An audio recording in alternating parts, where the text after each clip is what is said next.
What's going on, everybody? I'm hoping you're having a wonderful time and you're living life adventurously. I just got done changing the oil on the Jeep after a crazy weekend. So it was 3 events, 2 states, 1 weekend.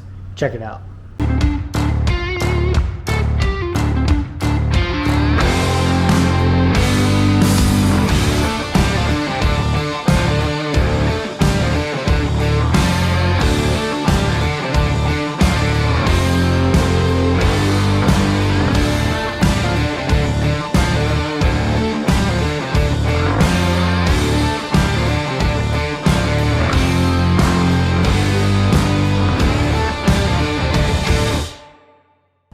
So yeah, the weekend was pretty tiring. I'm sorry if I look like a zombie, because that's just how I feel.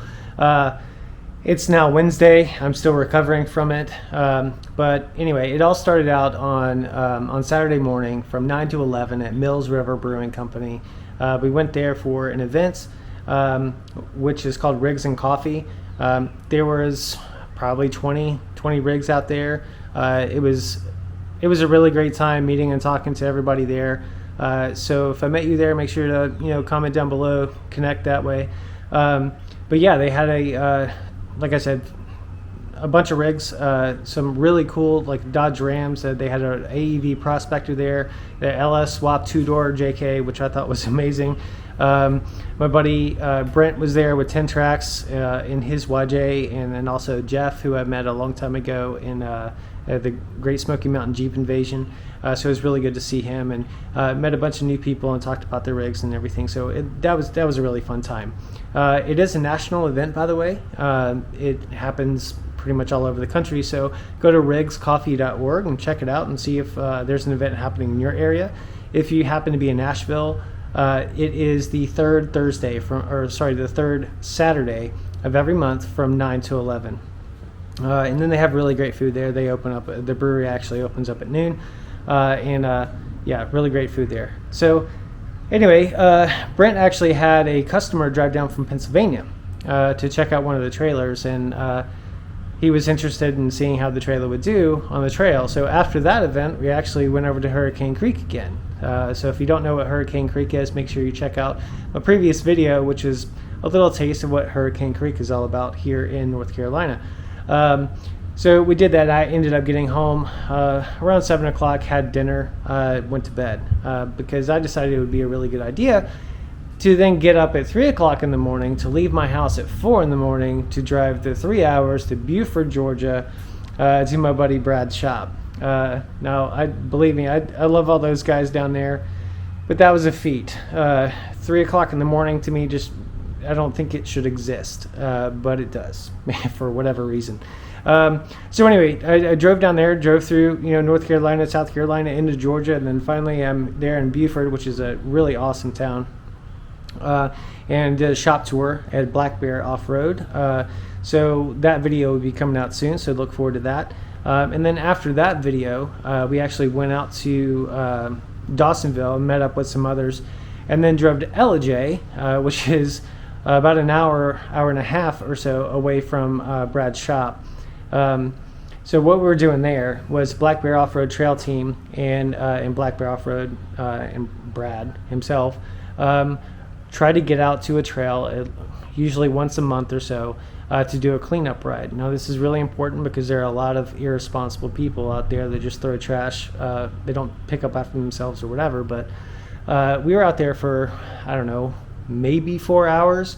We rode up and down the trail, and we were able to pick up like an old mattress cover out of the creek. I don't even know how it got there.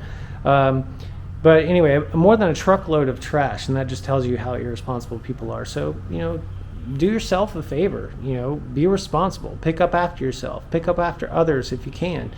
I know that I've made that a habit whenever my wife and I go out, or go out on the trail. So maybe that's something that you could do too, because what it does is it just fosters a good relationship, with the off-road or the camping community, with the Forest Service, to show them that not everybody is out there, tearing up the trails and not giving a crap about nature. So the more the people clean up after themselves, the less often or the less likely it's going to be that these trails get shut down. I mean, that's just part of the story. You know, obviously there are a lot of people that go out there and do crazy things that they shouldn't be doing, and that, you know, leads to trails being shut down as well. Anyway, I digress. After the event, we went to a brewery, hung out for a little while, and then it was time for me to head back home. So another 3-hour drive home, and yeah, so I'm still recovering from that. But anyway, after doing the oil change, I just wanted to take a little bit of break, give you a little update video. But yeah, so 3 events, 2 states in 1 weekend. I don't think I'll be doing that anytime again soon. But the next thing coming up, I just want to let you know, be looking for that video for me from Brad Schott from Black Bear Off-Road. Take a look at his shop and kind of let him tell you the story of, you know, what Black Bear is, or Black Bear Off-Road is, and, you know, how the shop came about and why he chose to do business there in North Georgia. Check out 10 Tracks, you know, all of their stuff. I'm not sponsored by them in any way, but, you know, check out those really capable off-road trailers. They're really good people as well. And then also look forward to Brad putting out the video on the Jeep and Bubba channel from the cleanup ride.